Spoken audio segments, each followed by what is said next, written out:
Hello, everybody, and welcome to Living Well with Dr. Sheila. This show can be seen on several streaming channels: Roku TV, Google TV, Amazon Fire TV. You can listen to the audio on Chromecast and several other ways to look at this. We are part of KP Media, and this is the SCW Channel. Today, we're going to talk to someone about a little bit more on our health topic. We've been going back and forth, so we've been talking about mental health and relationships and physical health. And so today we're going to talk about living a little better and ways that we can do that. So our guest today is Shawna Robins, and she is the best-selling author of 2 books, Powerful Sleep, Rest Deeply, Repair Your Brain, and Restore Your Life, and Irresistibly Healthy. Simple strategies to feel vibrant, alive, healthy, and full of energy again. Her signature program, Irresistibly Healthy, is an online wellness program for women who want to reset their habits and change their lives. In her early 30s, Shawna was diagnosed with cancer. After her recovery, she embarked on a journey of healing through education, research, and self-discovery. She now shares her deep knowledge of disease prevention and healing with others. Shawna is a national board certified health and wellness coach, a graduate of the Institute of Integrative Nutrition, and the CEO of Kaya, and she can tell me how to say that correctly, Health and Wellness.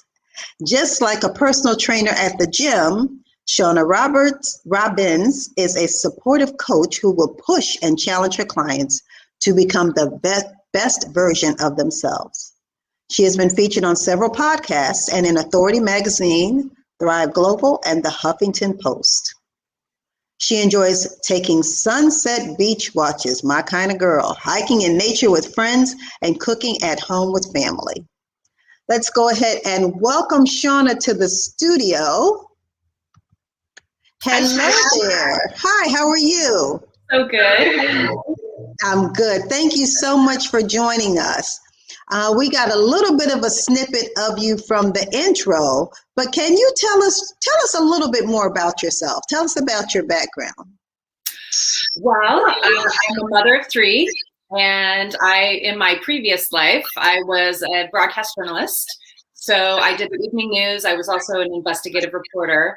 And in my early 30s, I was diagnosed with melanoma, and that was something that really upended my life. I have no family history of melanoma.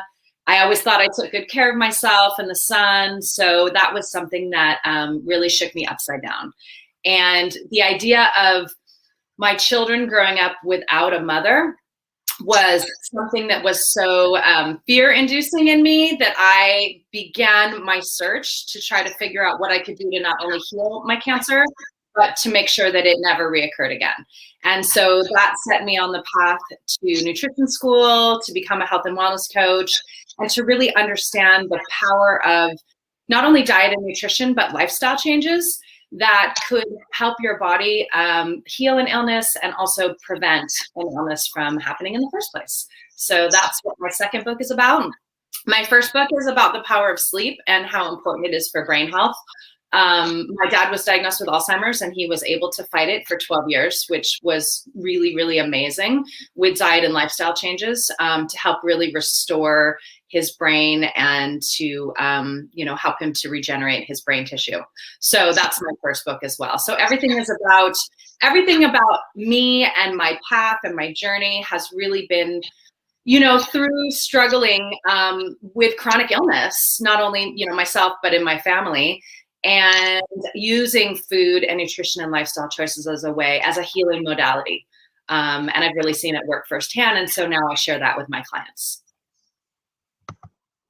Really interesting. So for the average person, what is something that they can just even begin to do or even start to think of to make these choices that you're talking about?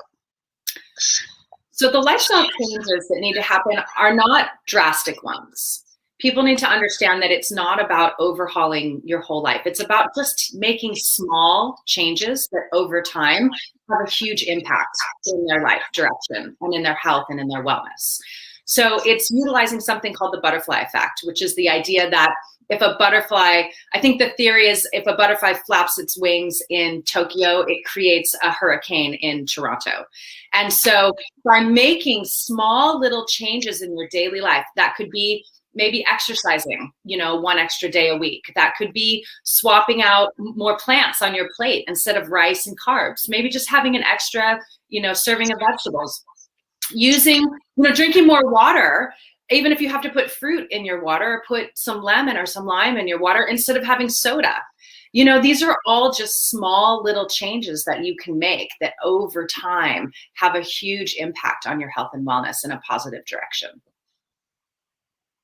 That's good to know, because I think a lot of people believe that in order to improve your health, especially if you have a health issue, that there has to be such a drastic overhaul almost of your life, and it becomes that they don't even know where to start. You almost get paralyzed. Yep. Because you're like, I don't know where to start. There's so much that I can do. Or that I should do, because you get general information, but not specific, kind of. Right. And it's easier when you have specific healthy swaps. That's what I teach people, is like, okay, it's a negative feedback system. Basically having unhealthy choices, whether you're craving sugar or carbs or soda or drinking too much alcohol or not exercising or smoking, whatever it is, you just have to interrupt the cycle in one spot. And I always tell them to pick the easiest spot. What's something easy for you that's a bad habit that you can level up? So maybe that habit is just drinking more water. And naturally, when you consume more water and you're more hydrated, you sleep better, you have more energy, you have less headaches, you have less constipation. You have all these things that one change will positively affect. And then it's like, well, maybe you don't need the afternoon coffee now because you've had water throughout the day and you feel better and you slept better the night before. So you don't need the coffee to keep you awake. So then that habit naturally dissipates. And all of a sudden now you have a healthier habit, which is consuming more water. And now you're losing weight because you're drinking more water. So your body's letting go of the fluids it was holding on to before. And now you're exercising because you feel better. And so it creates this positive feedback loop by making one small change, which is consuming more water in your day. And it sounds easy. It is. It is. It does. But I will say, because I switched my diet probably about two months ago or so. And I switched it because I was a tea drinker. Iced tea, hot tea. I just really love tea. Mm-hmm. And I said, okay, well, and one of the parts of the diet change was to drink 1 cup loose leaf organic tea in the morning and call it for the day. That was, and drink the rest of it as water. That was a lot harder than I thought it was going to be. I drank water, but I drank water and I would put lemon in it because I was a lemon fan. And I found out I shouldn't really even have lemon because I had allergy tests. So it was a challenge. So I think that's a little radical. I do. That's a radical change, I think. I think if you are drinking 5 or 6 cups of tea during the day, I think maybe you start by having 4 cups of tea, right? And then the following week you have 3 cups of tea. And then the following week you have 2 cups of tea. I mean, if your goal is only to have 1, but it takes a few weeks of slowly finding, and maybe the water for you needs to have strawberries in it, or maybe the water needs to have watermelon in it, or another flavor that you like that's not a citrus that won't irritate you. Maybe it's tangerine, or maybe it's, something else. And finding that, playing around with different types of fruit. It could be raspberries. You could put raspberries in your water. It's like, pick what you like. Pick what makes you feel good.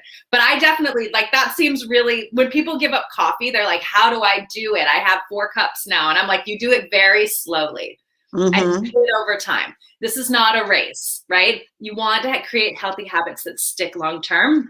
So you need to be able to crowd out the bad habits with healthier habits that make you feel really good, that you're naturally going to crave and that you're going to enjoy. Because it's not about deprivation. That never works. Diets never work because deprivation doesn't work. Not in the long term, it does not. No. Yeah, yeah. And this is about making long-term changes that, you know, really impact your health in a positive way. Yeah, and I did bring that up because I know there are other people that are like me. Now, I mean, I did it. I just do the one, you know, cup. I mean, I did it, but it was a challenge. It was a challenge. But I'm just one of those where, okay, well, if you tell me this, if it makes sense, then I'll do it. If it doesn't make sense, not, you know, you have to convince me. But that kind of did make a little bit of sense for what I was going for. So. But yeah, it's not so much a race. It's not. Yeah. So, and you talked about water and increasing water. What other low-hanging fruit changes can a person make in order to improve their health? So I think eating more plants is a really big one. You know, anything green, anything that grows from the ground, any kind of vegetables. When you are sitting down to have a meal, hopefully, typically you would have, you know, a size of protein that would fit in the palm of your hand, and there would be some sort of carbs, and there would be ideally some sort of vegetables if you can have that. So I tell my clients, pick a meal, that breakfast, lunch, or dinner, and make that a plant meal where you don't have the rice, you don't have the potatoes, you don't have the bread, and take a double helping of vegetables. So that you have 3/4 of your plate are vegetables, and then the rest is a protein. So that is a really good way to get, you know, to kind of limit or lower your carb intake, your sugar intake. Carbs are converted into sugar in the body. And just to have more vegetables. And when you have more vegetables, you have more nutrients, you have more fiber, you have all sorts of amazing things for your body that you wouldn't otherwise have. And so the other thing I tell my clients is that smoothies are a great way to get vegetables in your body. And they don't really think of smoothies. Most people think of smoothies as fruit-based, which they can. You can certainly use a handful of fruit in them. But I love playing around and encouraging people to play around with different kinds of greens, spinach, arugula, kale, whatever they like, any kind of greens, and make that the primary amount of the smoothie. And then add some avocado in it to make the smoothie really rich and creamy so it tastes like a milkshake. Because if it tastes like a milkshake, you're going to want it, and you're going to want to drink it, and you're going to want to make it more often. And then if you want to add some fruit or some nuts into your smoothie, great. And then you have this complete meal that's full of healthy plants, and add some protein powder, and you're good to go. Wow. And that actually sounded like a good recipe. Yeah, it did. It's all about just keeping it simple. It's not complicated. And when people ask me portion sizes, I just say, your hand. Put it in your hand, put it in, right? Put it in your hand, put it on the plate. Like, it should fit in your hand. So men, of course, need more than women. They're bigger. Their bodies are bigger. Their muscle mass is more. So it's like, how much steak should I have? How much chicken should I have? I'm like, your hand. Use it as a guideline. That's a really good tip. Yeah, that's actually a really good tip. Especially for the protein, because I think a lot of us eat a lot more than we need. Right. Yeah, I think so. So why? And we talked about some of these healthy swaps, and we're going to get into, because we're going to talk a little bit about sleep later, because that is one of your books, and that is just a whole nother topic. We're going to kind of, separate these two, because that sleep is, my goodness. We can spend an hour just on sleep. I was getting ready to say, sleep is really, I've done a couple shows on sleep, because it's really a problem for a lot of people. That's right. Or concern for a lot of people. So when we're talking about the healthy swaps, so we talked about water, and we talked about nutrition and maybe cutting out some of the carbs. But can you talk briefly too about the role of, because you mentioned exercise, so the role of exercise in this whole situation of healthy living? So exercise is one of the best things that you can do for your sleep. And a lot of people don't realize that. But exercise is a great way. So a lot of people don't sleep because they have a lot of stress during the day and they don't have any stress management skills to deal with the stress that they feel. And so when your body stays in this heightened fight or flight response, which happens when you're under chronic stress, at night, your cortisol levels are supposed to drop. Cortisol is what you make when you're in fight or flight. And your melatonin levels, which is what you need to fall asleep, are supposed to rise. But if your body stays in this state of chronic stress with cortisol, that dance doesn't happen. So you don't get the melatonin and you can't fall asleep, or you fall asleep for a little bit, but you wake up in the middle of the night and your head is racing and you can't get back to sleep. Those are all signs that your stress has gotten to a point where you need a stress management skill. So exercise is one of the best stress management techniques that you have. And my clients always ask me, well, what's your favorite type of exercise? And I always answer the same way. Whatever you like is the best form of exercise, because you need to do it 5 days a week. And this is not about how you look. This is not about your weight. This is not about fitting into a pair of skinny jeans. This is not about vanity. This is about wellness and longevity and disease prevention. Because sleep does so many incredible things for your body. When you're resting, your blood pressure naturally drops. So your heart valves and your arteries can actually be repaired by the body. Your brain has this self-cleaning switch. I call it like a self-cleaning oven. If you can imagine those old switches, that used to be in the oven, the brain will actually go in and clean itself and regenerate tissue and store memories and get rid of any kind of viruses or bacteria or whatever that have come into your brain throughout the day, through your mouth or your nose, or your ears, your eyes. So your brain needs this. Your REM cycles that you have at night are really restorative for your muscles. Your body is rebuilding tissue. Sleep is a very active time for the body to rejuvenate and rest and repair itself. And so during the day, if you can get daytime exercise, so you don't want to exercise too close to bed because that could also interfere with your sleep. But if you can get 30 to 45 minutes of like sweaty, out of breath exercise, whatever that is, if that's with weights, if that's dancing, if that's walking your dog, it doesn't matter. You just need to do it, and you need to do it, 4 to 5 days a week. That will go such a long way at offering your body the ability to not only lower your stress, but to have more sleep at night because your muscles will be tired. And when you exercise, you're breathing in more oxygen. So you're oxygenating your body, which is amazing for it. So, exercise. And then if you can exercise with a friend, that's even better, because that even lowers your stress even more, because you're connecting, you're bonding, especially for women. Women really have a lot of community mindedness in their biology. Mm-hmm. And so if you can connect together with a girlfriend or a sister or whoever and exercise, that's even more of a stress reduction technique. So, I think exercise is one of the greatest gifts you can give yourself. And again, it's not a vanity thing. It's a health and wellness thing. Agreed. I am a, 20, oh my goodness, time flies, 25-year aerobic trainer, Great. Personal trainer, Great. Pilates instructor. I do know. Yeah, I do know the value and just how important exercise is. And for me, the motivation was because I taught, but exercise can be really, really difficult if you can't find what you like to stick to.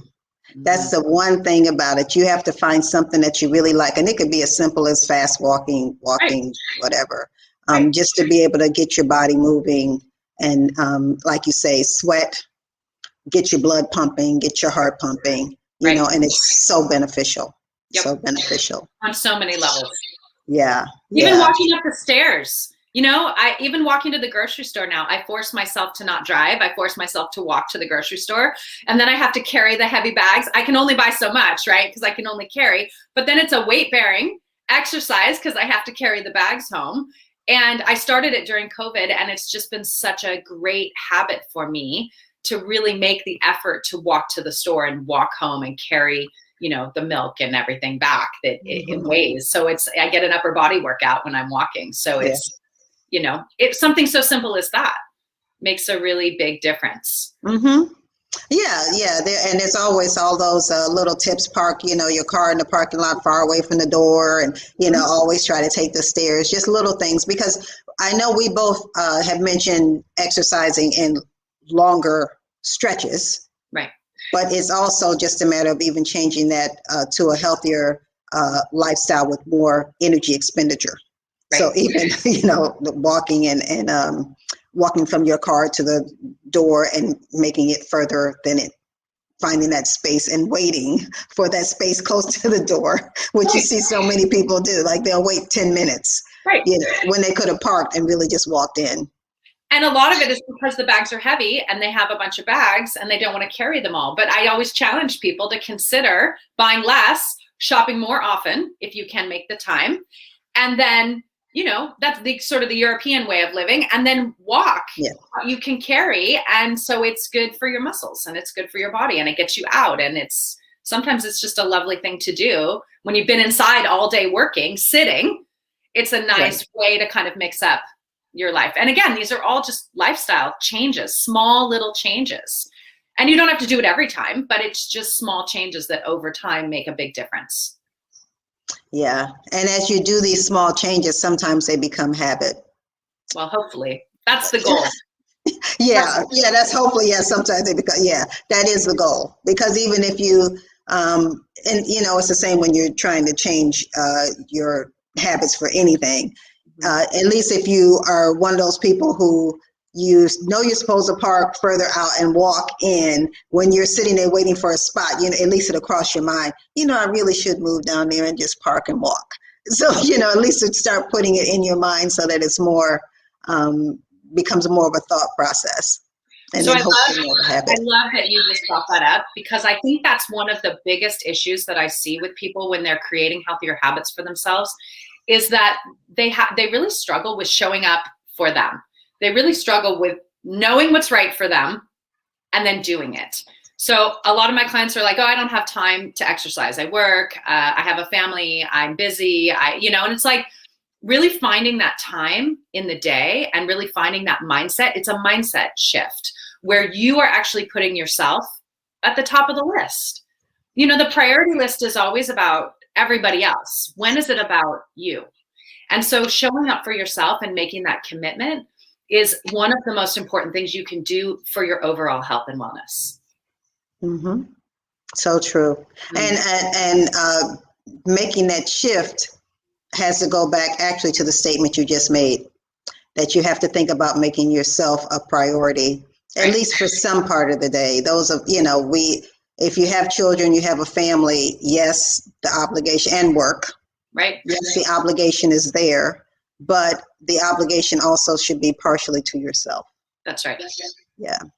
And if we can't get there, that's probably part A of the whole program. That's right. That's right. And that's what led me to cancer. I was such a martyr mom. My kids got everything. My boss got everything. My coworkers, I was always picking up projects that they couldn't manage. Oh, can you help me with this? Oh, can you do this? My dad got sick. I was caretaking him. So, I'm split between all these different priorities. And I felt like there was never enough time for me. And so I was eating leftover macaroni and cheese, and I was not exercising. And I was, I wasn't going, I was so exhausted all the time, but I would get in bed, I couldn't fall asleep. So I was drinking too much wine at night, trying to get myself to relax. I had just every bad habit that you could name, I had. But the biggest struggle for me, and what cancer really taught me, was if I don't show up for me, nobody else is going to show up for me.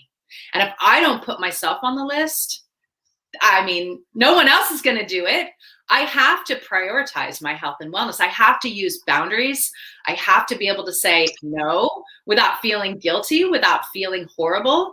I have to be able to ask for help and outsource things, not only just to my children, with chores and, being helpful, but also asking neighbors and friends and asking my siblings to caretake my parents so that I could have a break, so that I could do what I needed to do for me. And that was a whole, change, not only in my personality, but in my mindset of being able to really put myself on the list and use these skills that I didn't really have. I didn't have the ability to put down boundaries before I got cancer. And so when it turned my world upside down, what it really did was make me have to say, wait, if I'm going to survive this, something's got to change in me, where I really need to advocate for myself in my life and make room in my life for me to take care of myself. Wow. Yeah, and I think many people who have life-changing diagnoses come to that conclusion. But we, because I do a little bit of work too for health and wellness. We want to catch people before it gets there. That's right. That's right. And that's what I hope about coming on the show and talking to you and sharing my story, is getting people before they get sick, getting people before the illness. Because there are, by focusing on nutrition, sleep, stress reduction, and exercise, those are the 4 pillars that can really help you stay away from the path of illness and disease. And so if you create healthier lifestyle choices within those 4 categories, disease prevention becomes an easy thing to do. And even if you have it in the family, even if it's something that you're genetically predisposed to, your genes do not decide your fate. Your lifestyle is what decides your fate. And a lot of people don't realize that. Right. Well, that's also a lot of people don't realize it. Number one, because you're not taught. A lot of people don't have conversations with their physicians. You don't really have time to really talk about different questions you might have, or even questions like that, because that's an off-topic kind of discussion when you're going to your doctor. But people do default, especially people whose parents or relatives or whatever say they have a history of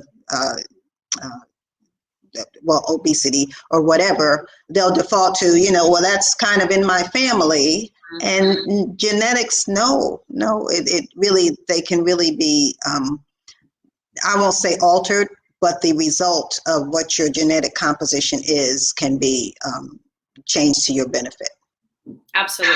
Science has proven that through epigenetics, that you can literally turn on and off your genes through your lifestyle choices. So Dr. Mark Hyman is a functional medicine doctor, and he always says that genetics loads the gun, but lifestyle pulls the trigger.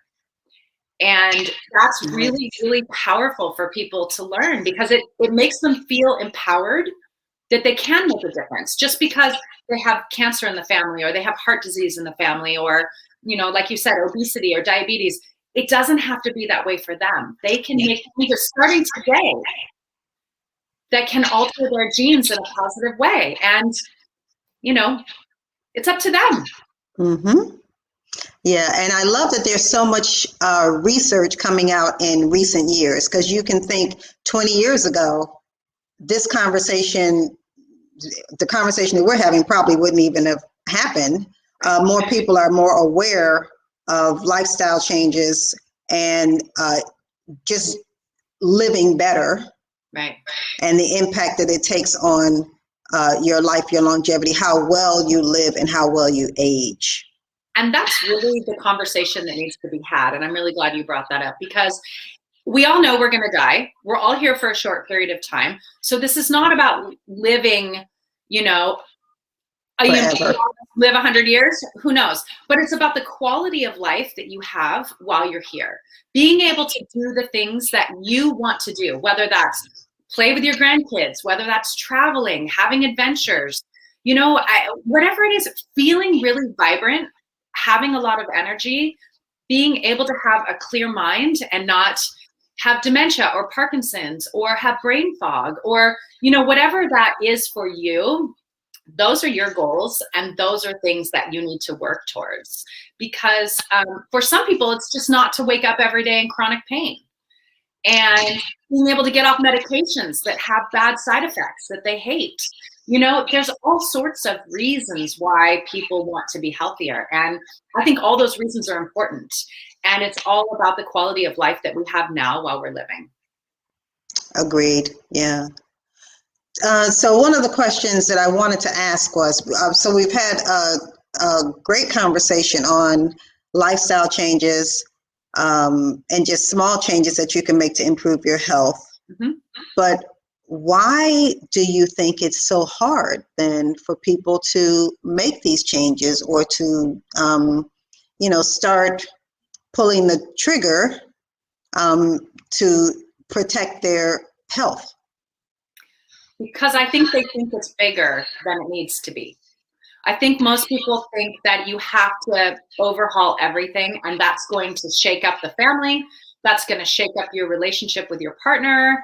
That's going to shake up your relationships with your girlfriends that maybe just want to, go out to dinner or drink wine or whatever. And you say, well, now I can't do that. Or now I can't do this, or I can't do that, right? There's this idea of deprivation.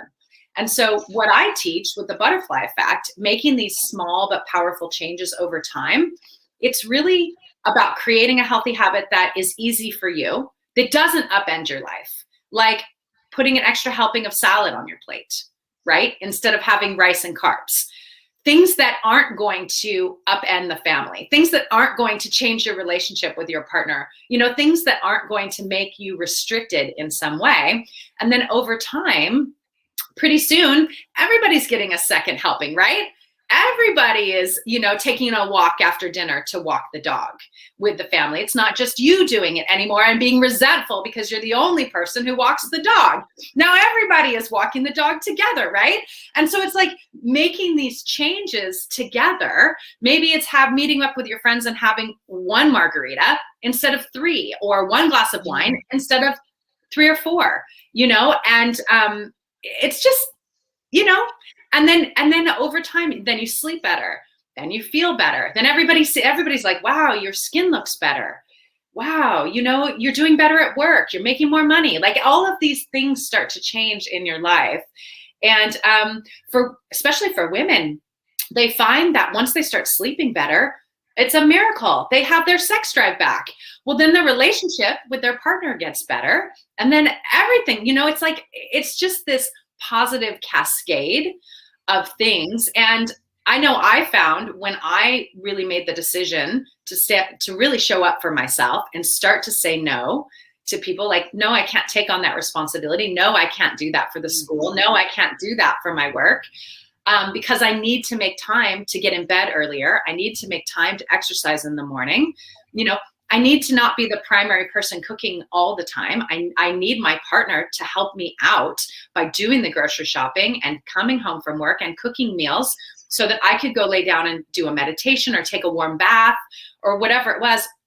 All of a sudden I became happier, and then everybody around me became happier. Mm-hmm. And then my lifestyle choices just became easier because it benefited everybody around me. And so it didn't feel hard, and it didn't feel like work. And now I have a life where I show up for myself and I sleep well and I feel really great and I'm happy. And it's like the whole oxygen mask, you put your oxygen mask on first when you're flying before you put anybody else's on. It's such a cliched story, but it's so true that if you don't take care of you, you can't take care of anybody else. Yeah, so true. So true. So on that note, we're going to come back in just 30 seconds, but we're going to take a quick commercial break and we will be right back.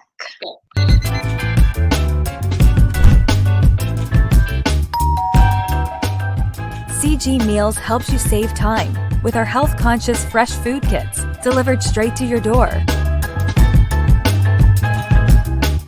Fast, fresh food ready to eat in just 8 to 10 minutes.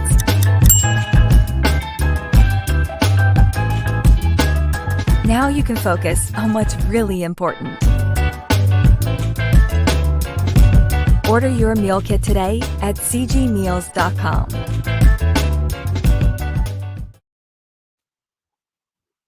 Every time I see that commercial, like that looks like some delicious food right there. And what I loved about that commercial was not only did she serve different things, right? Because people need to be able to have every person's body is bio-individual. So some people need meat, some people don't need meat. Some people need, to have carbs, some people can't have carbs at all, or it just throws their blood sugar through the roof. So it's like really being able to eat the way that feels good to your body is really important. And in a family situation, sometimes that's hard because you want to just make one meal and be done. But I love the fact that they actually showed different things. It wasn't just, and the portion sizes of that meal were quite small for a family of 4. So that was the other thing that I was like, interesting, right? Commercial. Yeah. And you're the first person that's brought that up. So yeah, I do like that. Yeah, the fact that she had choices. Because there were 4 of them. So yeah, really good point. And I appreciate the fact that the husband brought the kids home so that she could have some time at home. And she didn't plan and cook and chop and prep, and she just got to heat up a meal, and great. You know? So yeah, that actually fits into everything that we just talked about for the first half hour. We really did. Yeah. That's wow. right. Yeah. Wow. So, and you talked about this for just a minute, but I always like to revisit specific questions that we want to make sure are answered. So, what can I do? Say, for example, I have changed, and I'll just use an example. I don't want to eat meat anymore. And that's just an example. It could be anything. I'm changing my diet because I'm not eating carbs or whatever. You can substitute whatever you want. But the rest of my family is like, no, that's not me. I'm not interested. Right. What tips do you have for that? So that actually happened in my own family. So I can speak from experience on that. I have a son who's 20, and he has like a carnivore diet like I've never seen. And he requires a ton of protein, and he loves animal protein, and it's a force to get him to eat anything vegetable related. He just wants a plate of meat all the time. It's either like 7 eggs for breakfast, and then a plate of meat for lunch, and a plate of, tri-tip for dinner. And it's incredibly frustrating for me because his body craves what he craves, and he does actually really, really well on this super high protein diet. So, but the rest of us really do better on a more plant-based diet. So what I do, understanding the fact that everybody's body is different and everybody has different needs, is try to be respectful, given he's 20 now, right? So he can take cooking and shopping into his own hands, of which I delegate to him. Look, honey, I understand that this feels really good to you. So why don't you go ahead and swing by the grocery store when you're coming home from work and pick up what looks good, bring it home, pop it on the grill, and come sit down and eat with us. And I do the same for my husband. It's like, if you're looking to have some meat tonight, why don't you swing by the grocery store on the way home from work and grab what looks good to you and bring it home?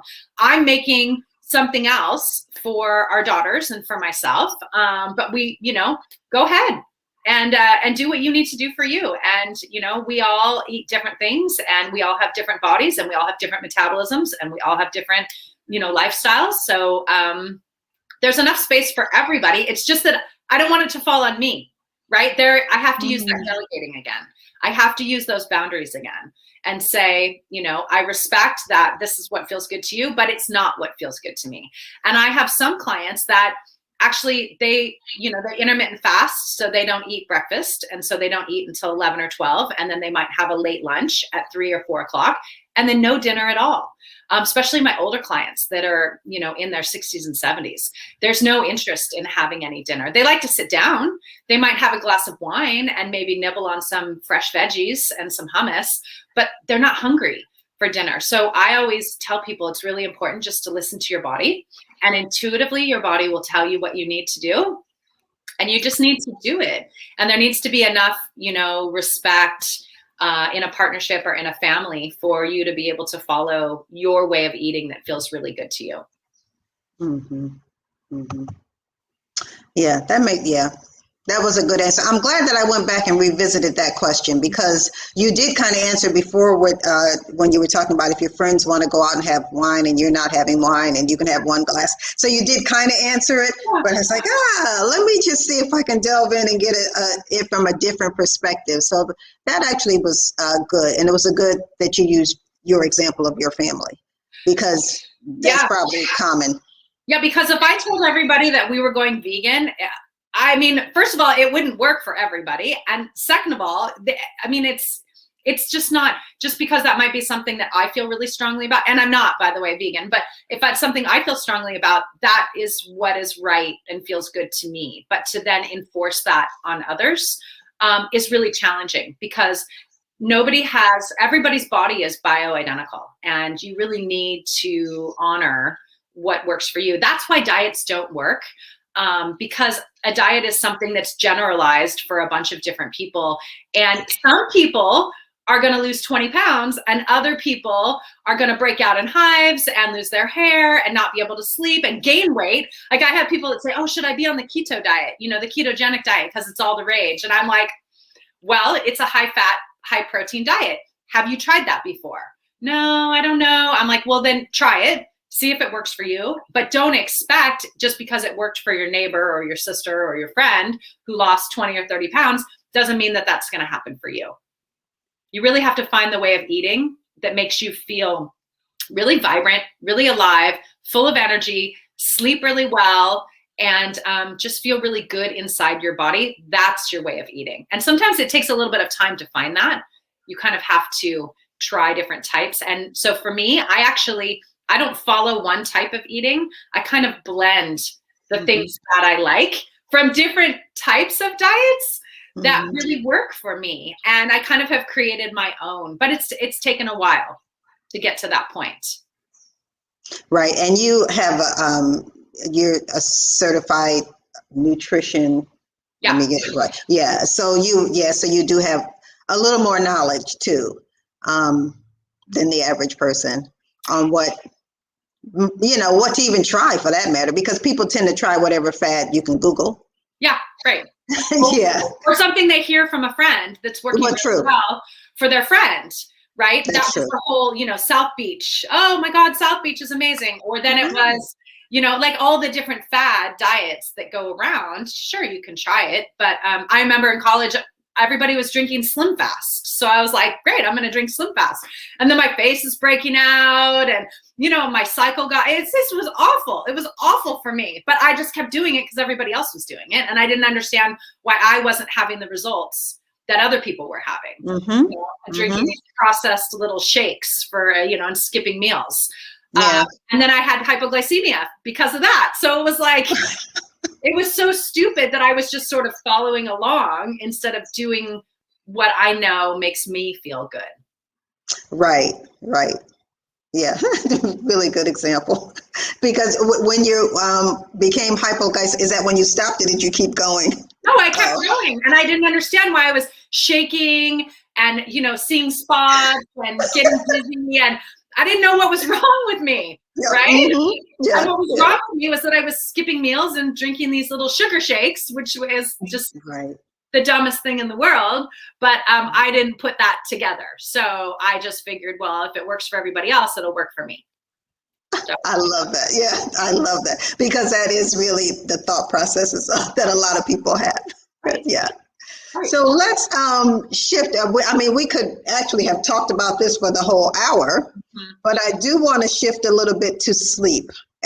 We have about 15 minutes, but we're going to see what we can fit in about sleep in that time. So what I would like for you to talk about a little bit is, why do, number one, women have more sleep issues, and why do women have more sleep issues as they age? Okay, those are great questions. I love those questions. All right, the first one, why do women have more sleep issues? So it stems from the fact that women carry more stress than men, because women typically are the ones that carry the emotional stress of both the home and the work. And women also carry more physical stress because they do more chores, they do more cooking, they do more, physical things that require stress and what makes it stressful is that it never ends, right? It never ends. We never get a break. 7 days a week, we are, dealing with physical stress and emotional stress. So without a proper stress management technique, and when I say that, what I'm referring to is exercise, meditation, connecting with friends, gratitude journaling, working in the garden. You know, working in the garden is a big thing for women. Being outside, being in nature, being alone.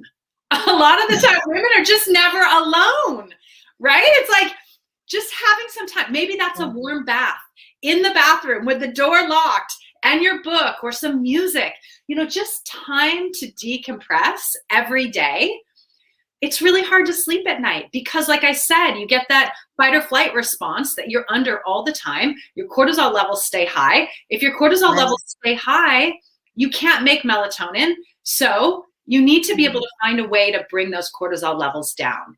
And the best way to do that is to find some sort of stress management technique that you can do 7 days a week. And if it's exercise, okay, maybe that's 5 days a week. But maybe the other 2 days, you swap in, you know, reading a good book, or taking a bath, or, you know, meeting up with friends. Whatever that is that allows your stress level to come down will really help you to sleep at night. So I always say that sleep habits actually start during the day, not at night. So if you want to set yourself up for healthy sleep at night, you make better habits during the day. So health and nutrition is one. You want to eat whole, real foods. You don't want to eat processed foods. You don't want to drink soda all day. You don't want to drink coffee after 12. You don't want to be eating chocolate, you know, at 4 o'clock. It has caffeine in it. A lot of people don't realize that chocolate has caffeine. So that's the first thing, is managing your stress. The second thing for women is understanding that alcohol actually plays a negative part in your sleep. Alcohol will help relax you, but it will actually interfere with your sleep cycles. Not only because it's loaded with sugar, so you're going to have a blood sugar drop in the middle of the night, which is going to wake you up, but it's a diuretic that's going to make you have to use the bathroom in the middle of the night. And alcohol will interfere with your REM cycles. And your REM cycles is where your body actually restores and repairs itself. And so we use alcohol as a stress management tool, right? Like, I've had such a long day, I just want to have a glass of wine. And then it ends up being 2 or 3 or 4. And then before you know it, that impacts your sleep. And so the next day you're exhausted. You wake up, you don't feel refreshed, you feel tired, and then you're using coffee and sugar and carbs throughout the day to give yourself energy, to then only have more alcohol when you get home, right? Because you haven't done anything else to manage the stress. So the stress is the underlying issue of why women don't sleep well. So that has to be tackled. And then you have to look at the unhealthy habits that you're using in your life. And then those have to be tackled. So what can you do instead of having a second or third or fourth glass of wine? Can you, like I say, take a warm bath? Can you write in a gratitude journal all the wonderful things that happened to you today? Can you connect with your partner and watch a movie, or snuggle on the couch, or snuggle with a pet? Or can you, maybe do some yoga or do some deep breathing or meditation to really help you to, let go of the day in a healthier way? Mm-hmm. So that's the first thing. So the other thing, which is kind of the elephant in the living room, are hormones. A lot of women have hot flashes in the middle of the night. I'm one of them. It's the worst. You wake up, you're sweating through your sheets. It's like, how are you supposed to go back to sleep after that happens? You're wet, it's uncomfortable. And so again, alcohol, especially wine, plays a really bad part in having hot flashes. So the more you can restrict your alcohol consumption at night, the better off you are with your hormones, and the better off you'll be able to sleep all night. And that also goes back to the healthy foods, right? The more you can have fiber and healthier foods and, more vegetables during the day, more avocado, healthy fats. Healthy fats are a woman's best friend, whether that's a handful of nuts, whether that's almond butter, whether it's avocado, or some coconut oil. It's really, really important that you incorporate some healthy fats into your life. That's going to go a long way in helping your hormones. And then if you need help, hormonal help, get it. Go to your doctor, get bioidenticals. There are so many options now for women. We don't have to have menopause be what it was for our mothers, or grandmothers. I mean, my grandmothers were forced to have hysterectomies when they went into menopause. That used to be the way that it was done. And, my mother, hormone replacement, leading to all different kinds of cancers, it just doesn't have to be anymore. There's so many different types of estrogens and progesterones that come from plants that your body can easily manage with no side effects, that will help you to sleep well, help you to feel better, help you to lose weight, help you to lose the brain fog. So that's a big factor with women and sleep, is really making sure that their hormones are balanced and getting the help if you need the help. Yeah. So just to recap on what you said about sleep, find a routine for stress relief. Mm-hmm. And then if you need to contact your physician about any discomfort or any menopausal or perimenopausal, because it really starts in perimenopause, really. Right. Any symptoms for that, to really look into contacting your physician. And I'll say this, and this is just even from my experience, even talking to some physicians, is you have to find the right physician.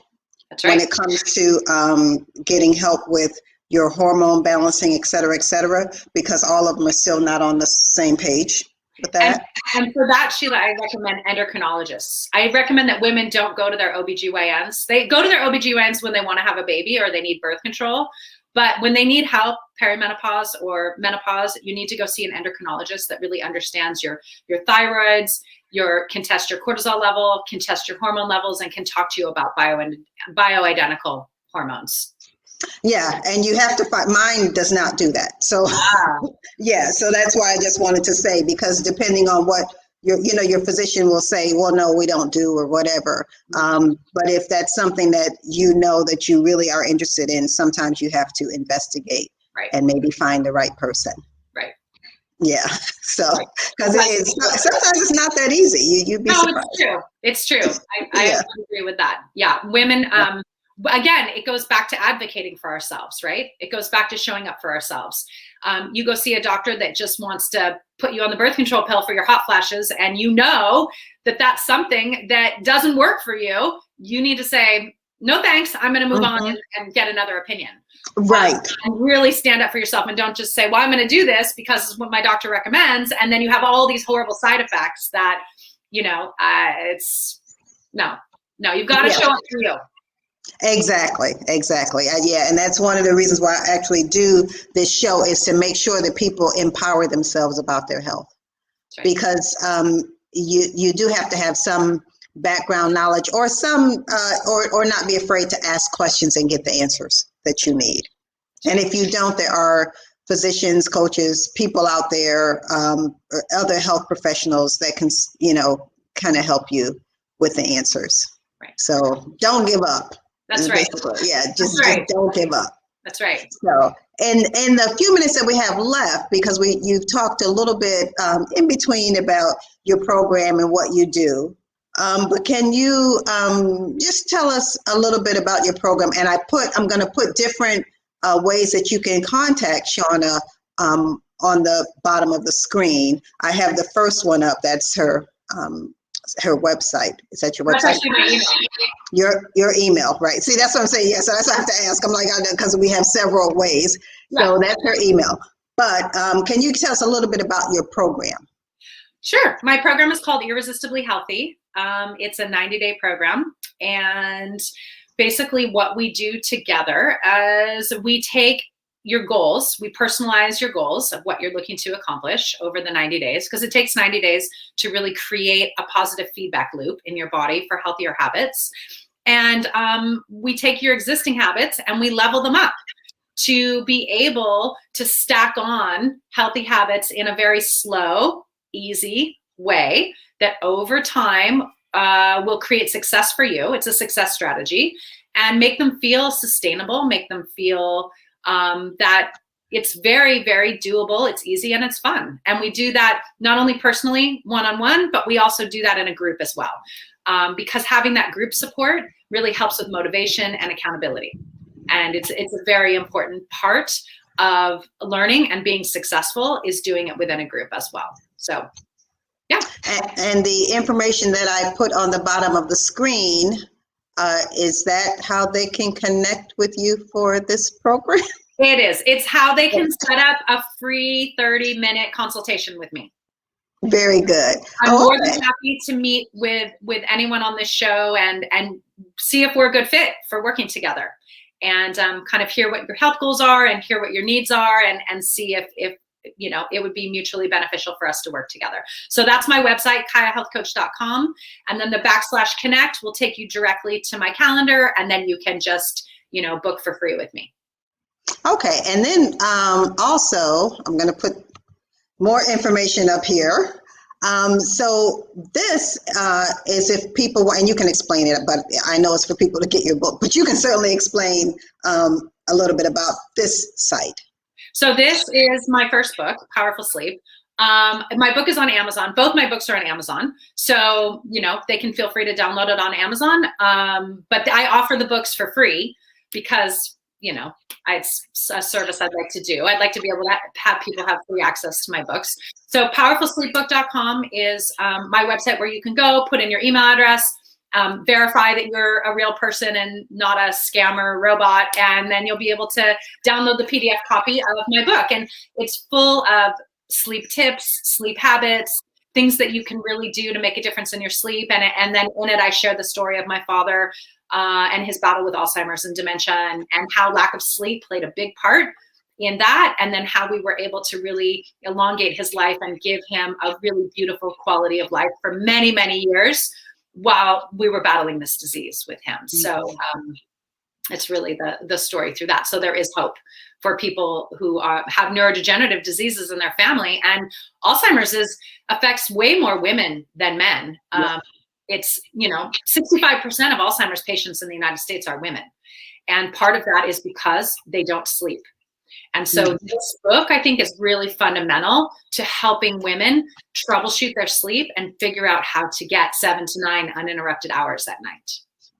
Wonderful, wonderful. Yeah. So we're going to wrap this up. We have just a few more minutes, but I just want to make sure that we thank Shawna for coming. It has been wonderful having you here. You have really shared quite a bit of wonderful information with our audience, and hopefully it will resonate with someone and it will help them to make that one step to live better, to live well. And just remember, one step at a time. That's right. That's all you have to do. That's right. Yeah. And if you can just think of some of the tips that she said, as I said, this will actually stream on Facebook Live. So you'll be able to even go back to it, because, you know, once you're on Facebook, you never leave.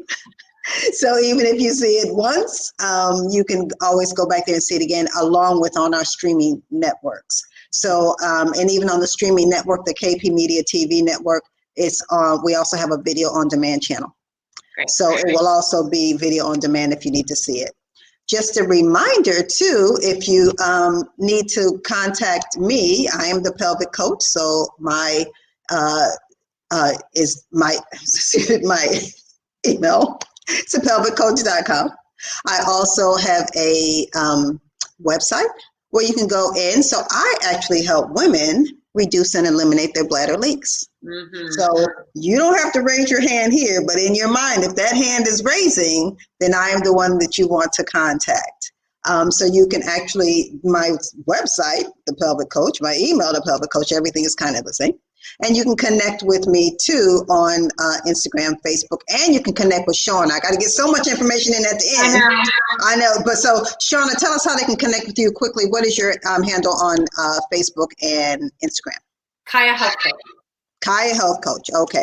Yeah. Same as my website. Yeah. Excellent. Yeah. Excellent. And mine is Living Well with Dr. Sheila. Same as the show. Yeah. So that way you can find both of us. Yeah. So on that note, everyone, I would like to thank you so much for joining me. I am Dr. Sheila Craig Whiteman, the Pelvic Coach, and this is SCW Channel. So thank you so much. And until next time,